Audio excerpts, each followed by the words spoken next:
Alright, so that's 7-4 so far in favor for Impunity. We have Crea from Impunity up against Wensushi from ManaSurge. I'm Babael, joining me is Jerds. Hope you guys enjoy our company here. Of course, Jerds is, he's doing this out of complete favor to me, and I really appreciate it. Thank you, Jerds, for being here. Oh It's man, look, great to have you here.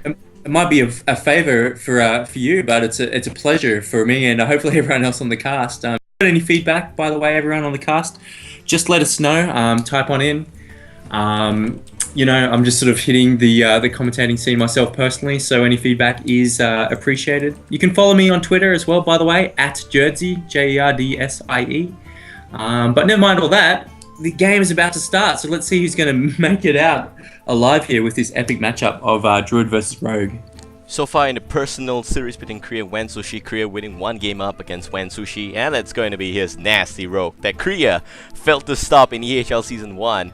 Now, he is gonna have to face a different variation of that, I believe. This does look like the Mali Ghost variation, but we'll see what it is going to be in a few minutes here. Anyway, we don't have the deck list because side decking is allowed, so it's the Rogue up against Druid. Like you said before, it could be a very hard game here. Both games, as in both decks, do very well in the late game, and absolutely, we'll see what's gonna happen. Yeah, look, the Rogue, as you said, could have sideboarded out to be anything, could have been tempo or anything like that, but we all know his reputation as a Shit. Okay, just to say this, if you guys can't pay attention to the bottom right corner of the screen right now, you see that without a wall growth, Crea was in a completely doomsday kind of situation. Even with the wall growth, his minions are 6 cost, 7 cost, and that's bad here. But of course, the thing here is that Rogue doesn't have the best weapons and mechanics to milk on this situation, so he's gonna have to slowly poke Malfurion with the small little dagger in the hand there. Yeah, exactly right. No one really having a super strong, like straight up turn 1, turn 2 play. Look, there is always that option to coin out a VC, Edwin Van Cleef, for it to be a simple 4/4, just to get board presence. But he opted not to really do that, which is a fine play as well. He's playing very passively. It's super powerful having a coin as a rogue, no matter what deck you play, but especially for a combo rogue, a miracle rogue. So yeah. Still no real good plays for Crea. This is really must be heartbroken to see all these 6s and 7 mana costs cards in the hand. This is where Wensushi can really start to get a bit of advantage. And just using little cards to get the card draw going, and we can see there Wensushi has picked up a Malygos. So he's got everything he needs,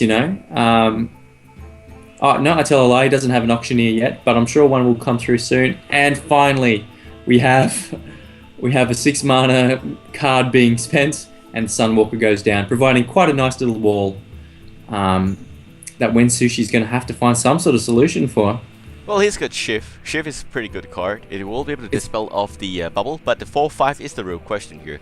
And seeing in his hand, he does have the Malygos, which, again, clearly, this is the Malygos variation.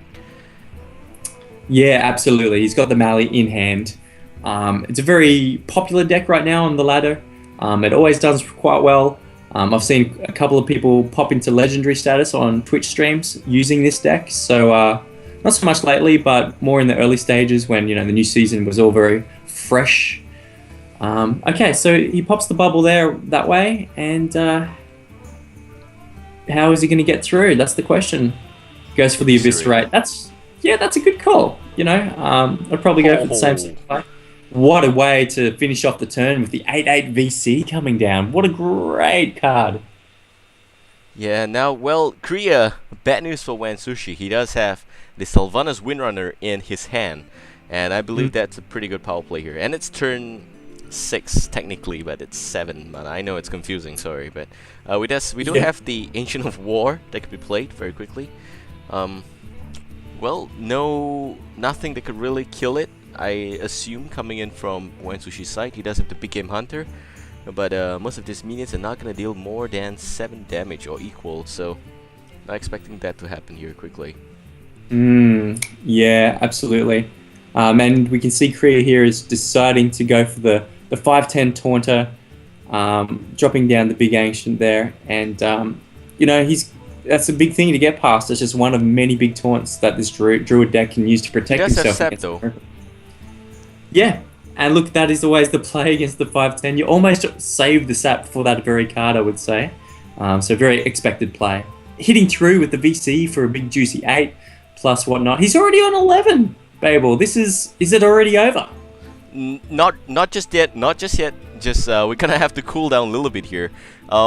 He needs a daily poison to deal 10 damage with Maligos, seeing how he's got Blade Flurry in hand as well. He does have the coin, he needs just one preparation, but that's a lot of cards to ask for. And I guess, yeah, Mark of the Wild into a Sylvanas winner on a 7/7 there with a nice little taunt. And Sap already being used means that, well, it seems like Wensushi is gonna have to donate his Earthen Ring Fasir. Or maybe even the 8/8/8/1 post damage onto the Sylvanas there. Yeah, look. Oh wait, he does have BGH though. That's exactly right. So he's got to really decide on how to do this. Oh my god. You know, like, do you flood the board? Do you attack? What do you do? If he steals the VC, can you kill off VC straight away? A few options can be had here. We'll see which one he decides to go for, though. You know. Maybe he's going to flood the board with some smaller creatures and roll the dice. Yeah, okay, it looks like that's going to be the play. What does Crea steal? That's the question. He steals the 4-2. This game is officially over. Come on. Edwin Van Cleave dealing the damage that he needs to deal there. And Crea goes down 1-1 between two of these players. It seems like Sushi's rope is just too much for the Druid to handle. Oh man, absolutely. And what a cool play. What a good way to do it. I love that decision making. We've done the same. Look, put down 4 creatures, you can only steal 1. 25% chance is the big one. And, you know, like a 50% chance that he got lethal, and he did. So really, really good play. Clever. And one more, or just another one bites the dust. Hey, maybe this is the start of something big, some sort of comeback perhaps. Yes, if Crea goes down, Wensushi will have to deal with Trinity. But yes, it's down to one last deck. The big question is, can the Sushi remain raw? Sorry, that's a very bad joke there. Can Sushi win this by dealing enough damage and by winning both Trinity and Crea? He does have one deck to win 3 wins if he wants to win this series for his entire team. He carried them very hard back in the second standoff by winning 4 games back to back. Now he just won 2, and he needs to at least meet back the personal best of 4 games. So I'm expecting Crea to try and come up with something to deal with this rogue deck.